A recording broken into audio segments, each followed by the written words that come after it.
Since the 30th of January, the Shoah Memorial has been staging an exhibition over the history of Jews' spoliation during Second World War in France.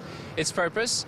Showing this dispossession not only as a historical fact, but as a part of a legal government policy carried out meticulously by French national administration. Jewish company, Jewish store, here run some window displays in Belgium, were the boards that one could see in the streets of France as soon as October 1940.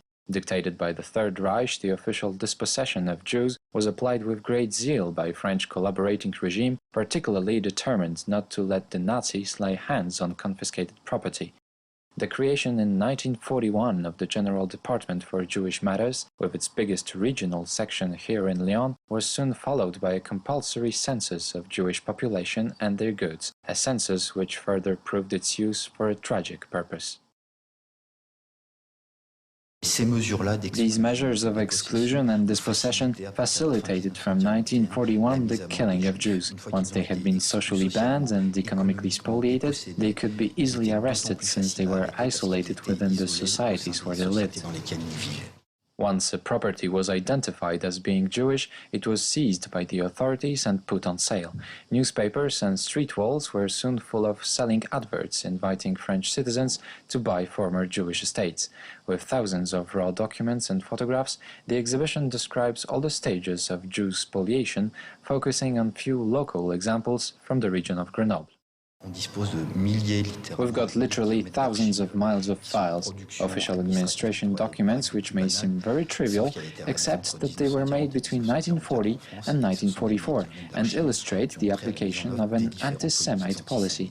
And it's all this paperwork, however common, redundant or routine it may seem, that we wanted to exhibit in order to show the public how a persecution can be carried out by a regime. Exhibited until the 29th of September, this at first glance not much attractive display of paperwork seems to catch visitors' attention nonetheless. It's impressive to see that in the streets of Paris we could find such shocking posters and boards. I haven't seen all of it yet, but I'm already quite stunned. Personally, I'm very touched, you know, because my parents lived in Paris at that time. They avoided these persecutions, but when I see this, I realize that many others weren't that lucky. By 1944, no Jew could claim ownership in France, and over 30% of Jewish properties found a new owner. Despite efforts from French authorities to return taken property as soon as 1945, a great number of former owners could never claim it back, victims of the camps. The Jewish community had to wait almost 55 years to see the matter settled, with the creation of a special state commission for compensations for lost property. This is Piotr Czajaste for JN1 in Paris.